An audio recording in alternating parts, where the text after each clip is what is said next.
what happens with the Enclave after the events of Fallout 3? Now, we know Fallout 4 takes place about a decade after that, but there's very little discussion about the Enclave in Fallout 4. They don't show up. They're not the main protagonists of Fallout 4, or antagonists, I guess we should say. So without much information from Fallout 4 to go on, we really don't have that to cover. But we do have some information to talk about here. So let's recap a little bit. In the events of Fallout 3, we have John Henry Eden, we have the Brotherhood of Steel, we have your character bringing them together in order to stand up against the Enclave and basically taking it to them. In every version of the way that game closes out, they are destroyed and they are pushed back to Adams Air Force Base and squashed. So there's nowhere else for them to go. The Enclave in the Capital Wasteland is destroyed. In the events of Fallout 2, the Enclave is operating off of the oil rig, and in the canon version ending, there's many, many versions of the endings of Fallout 2, but in the canon ending, the oil rig is destroyed as well. So the Enclave's operations in the West Coast are brought to an end. So by the 2270s to 78, what's left of the Enclave? What is there left of this organization? For the most part, they've been scattered. You might have some semblance of military forces, some individuals who are working underneath the leadership, but most of that leadership is gone. The AI, John Henry Eden, who was leading the Enclave, is destroyed, as far as we know, unless there's some sort of backup of that AI somewhere, which chances are there isn't, but you never know. I mean, you could write that into the lore somewhere. And the leadership that we are aware of was killed, supposedly. So there are some members that we do know survive because they show up in New Vegas. So here, we're going to go into what we do know about the survivors. So check this out. In Fallout New Vegas, there are 6 Enclave remnants that show up in the game. And this is a very short time after Fallout 3. The first of whom is Arcade Gannon's father, who was a commanding officer of the Enclave. And we don't know a whole lot about Arcade Gannon's father, but this is mentioned in the game. So that's just the first. The second is Daisy Whitman, who is a pilot in Novak. And Daisy Whitman, this is what Daisy sounds like, just as a reminder. I was never happier than when I was in the cockpit. I was able to go just about anywhere and everywhere, limited only by the fuel I could carry.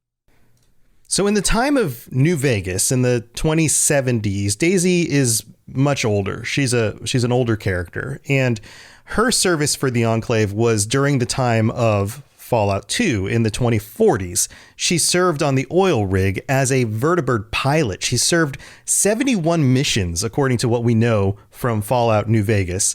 And she only lost one vertibird during a crash at Klamath. And she survived with 2 of her fellow crew members. And she's an interesting character here. But she's a pilot through and through. That is absolutely her personality and her character. In fact, she loves flying so much that she would take the scenic route, often when traveling to Navarro. So that's Daisy. The next character we have is Cannibal Johnson. You may remember Cannibal Johnson. He is a temporary companion. He's involved with the quest for Auld Lang Syne. And let's see. Cannibal Johnson sounds like this. And we all got to go sometime. But I was hoping for something a little more heroic. So Cannibal Johnson was a soldier in the Enclave and served as a squad marksman in Captain Judah Krieger's squad at Navarro with Orion Moreno, Dr. Henry, Daisy Whitman, who we just mentioned, and Arcade Gannon's father, who I mentioned previously. He was known to actually dislike the Enclave. He would actually work to subvert a lot of the things that were going on while serving underneath the Enclave. He actually got in fights with his fellow squad mate, Orion Moreno, and he didn't get along with many of his other, the rest of his squad. He also acquired the nickname Cannibal from, you find out in the story that he was surrounded at one point by a bunch of raiders, and he was desperate for options. So in order to try to intimidate them, one of the raiders who was already killed, he pulled out the raider's heart and took a bite out of it, which shocked so many of them that it actually lended to his survival, but also gave him the nickname of Cannibal and caused them to flee. So it worked, but was obviously disgusting. You know, he's not actually a cannibal, but it, you know, when in the wasteland, do what you got to do, I guess. But he's also an older gentleman. Gentleman was a very, yeah, we'll just go with that. Okay, so also mentioned was Orion Moreno, the squad mate that he didn't get along with. Orion sounds like this. Change of plan. You'll find that I've sealed the doors to this hangar. I don't want my friends getting involved in our little disagreement. Once I'm done with you, I'll talk them out of this stupid plan. You've opened some old wounds. It's only fair I return the favor. He also is involved with the Auld Lang Syne quest line, and of course served with the Enclave, didn't get along with his other squad mate, Cannibal Johnson, and also mentioned Arcade Gannon's father. He was a vertibird pilot and was part of the squad's heavy hitters and was very pro-Enclave.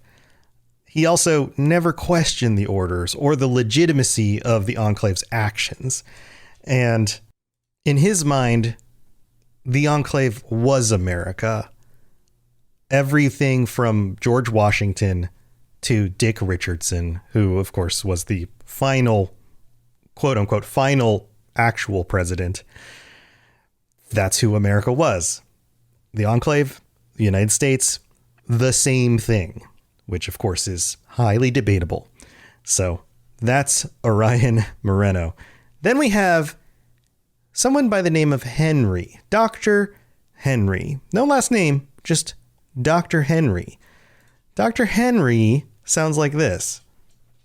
Nice work with the Nightkin.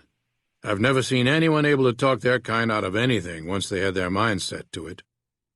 So Dr. Henry shows up in both Fallout 2 and in New Vegas. He's a Enclave scientist, and then he ends up living in the NCR town in 2241, and then also in Jacobstown in 2281.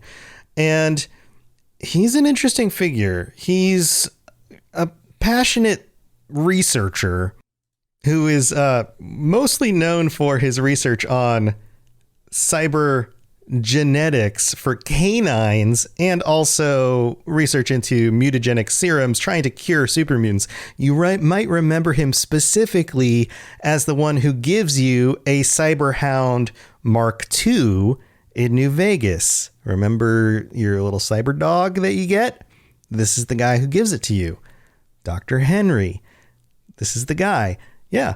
So he didn't get along with the Enclave always. And the reason why he exists in New Vegas is because he decided to leave the faction very shortly before the Enclave oil rig was destroyed.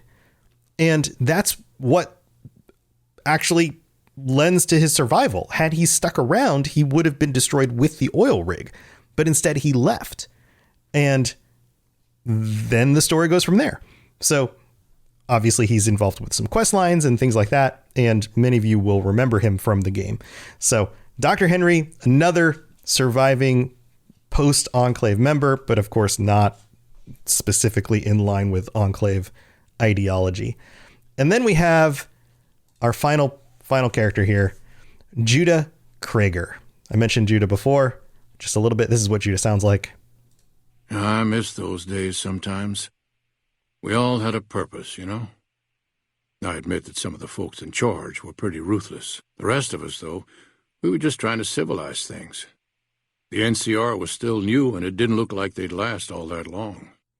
So Judah was an Enclave captain and had survived until the time of New Vegas. He was living in Westside in 2281, and he commanded a squad stationed at Navarro, along with Cannibal Johnson, Orion, Daisy Whitman, Dr. Henry, Arcade Gannon's father. He was the commanding officer of their squad. And it was his leadership that kept them from falling apart. He was the one that kept them all together. This is the guy.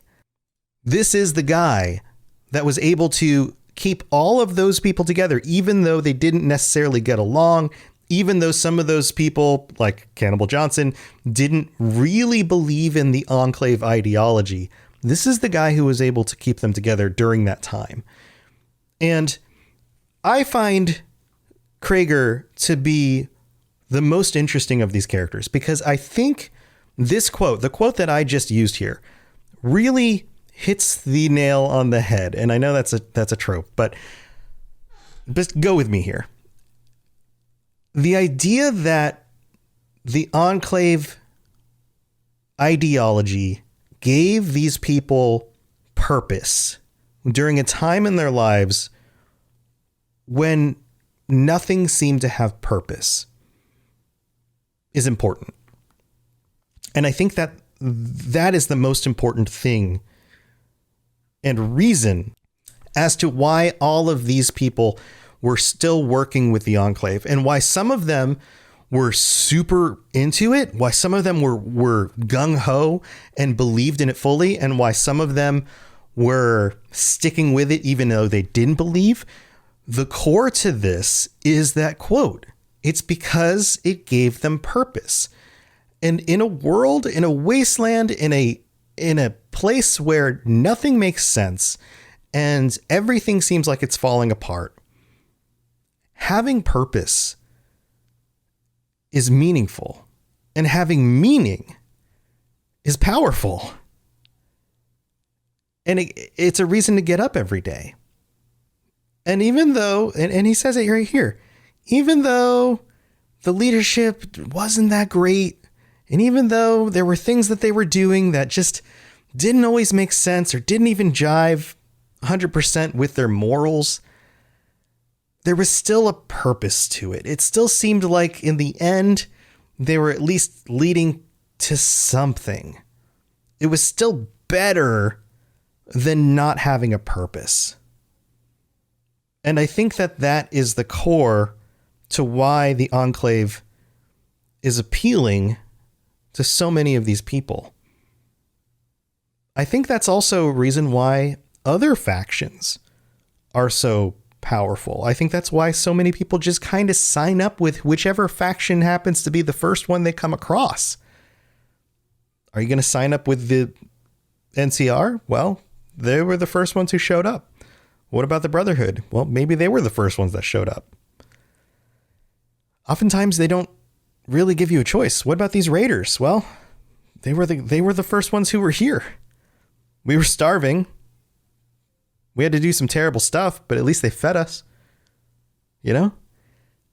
And it's interesting. So this is what we have of these remnants of the Enclave in New Vegas. And of course, New Vegas is on the West Coast. So these Enclave remnants are older. They come from Fallout 2. We don't have record of Capital Wasteland remnants crossing the country from the East Coast to the West Coast for, going over to to New Vegas to find a new place to go, because that doesn't really make sense. We also don't really have much in the way of records of, say, Capital Wasteland remnants of the Enclave going north to Boston. There's not really much there. We have members of the Brotherhood moving north to Boston, but we don't really have people saying like, yeah, I used to be an Enclave member. And I don't think that they would be very welcome, being as they were kind of, the losing side. Most definitely. I think enough time has passed on the West Coast for people to say, yeah, I served with the Enclave back then. And enough time has passed. I can just kind of say, oh, yeah, they're not a thing anymore. That's fine. But you have to wonder, are there any people in the Boston area that used to sign up with the Enclave about 10 years previous and decided to go somewhere else? Nobody really says they were. But then again, a lot of people haven't moved around a whole lot yet. But I do have a theory, and this theory has been floated, that there may be another location that the Enclave might still exist. In fact, there may be 2 other locations. So some other theories here about where the Enclave are and if they're going to be sticking around. So we do know that, well, a few things. Let's talk meta stuff going on. There's some rumors, there's some conversation in the video game space that now that Bethesda is owned by Microsoft, and now that Microsoft has other companies underneath their umbrella, that there's conversations around a New Vegas 2. Okay. And we do know that Bethesda proper, let's say Bethesda's main studios, aren't going to let somebody else. There's like a 99% chance that they will not let somebody else develop a Fallout 5. We also know that their main game studios, they're wrapping up Starfield, that is launching later this year in November.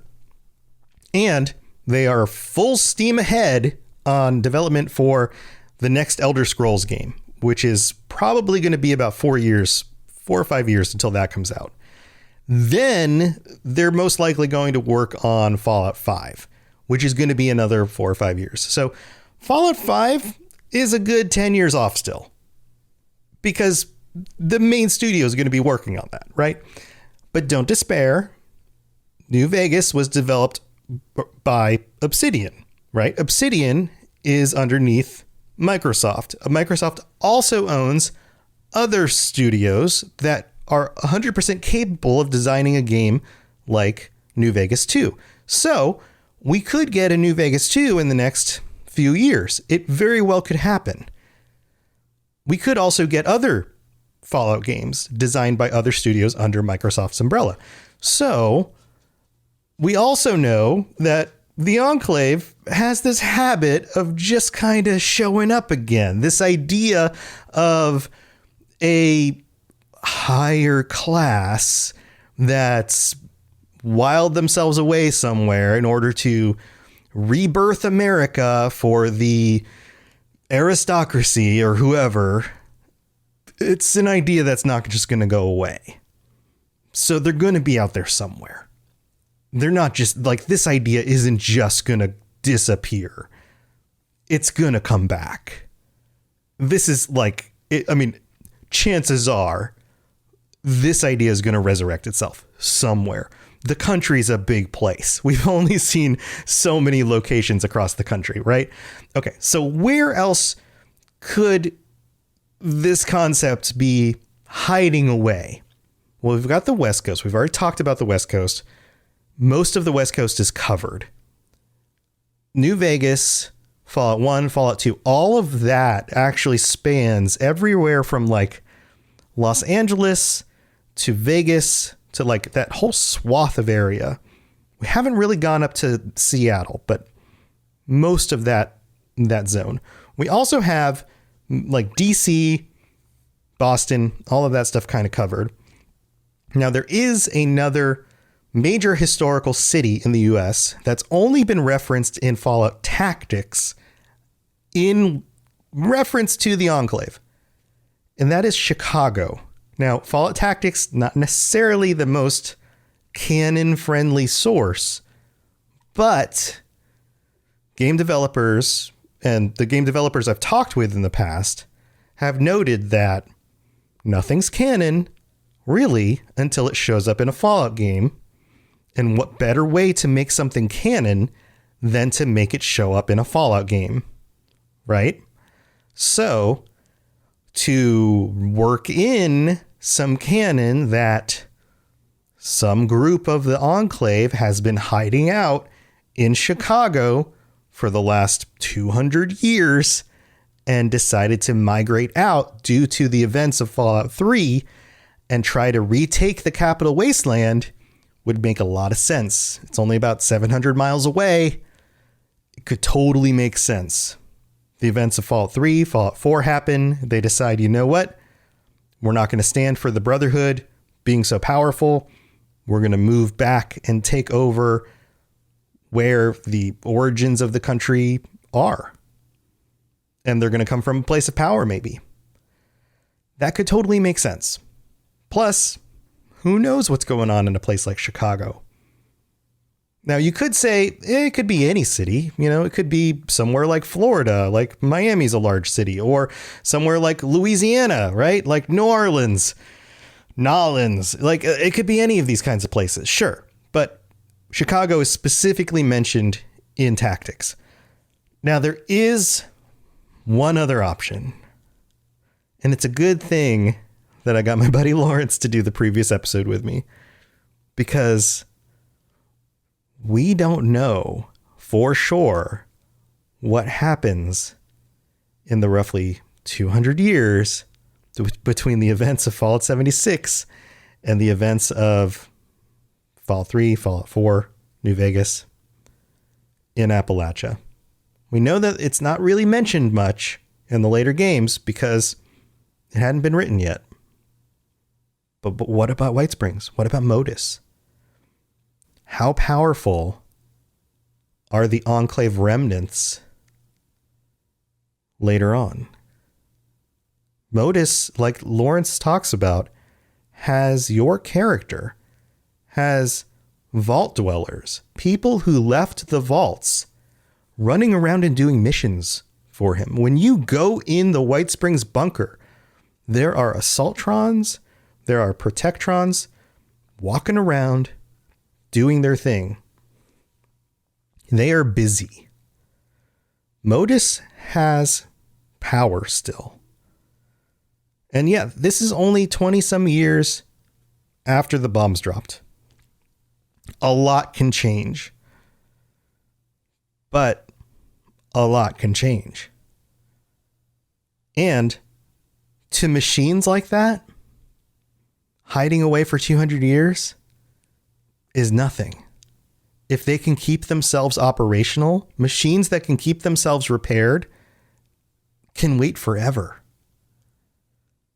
And if they can manipulate a population of humans to follow them, and we've already seen that this is possible in John Henry Eden, then maybe they can come out of the woodwork, out of the shadows of Appalachia in order to retake the Commonwealth or retake the Capital Wasteland. You never know. There might be Enclave hives like they're bugs or something, but like, you know what I'm saying? There might be Enclave remnants just waiting to come out of Appalachia. What if that's the reason things have been so quiet there, is that it's been quiet on purpose because they've been amassing their strength in a place where there's safety, where it's remote, where there's the ability to grow food, where people can exist. Like, imagine 200 years later, they've solved the Scorched Plague, they've destroyed the super mutant menace, and they haven't told anyone else because they want to keep it to themselves.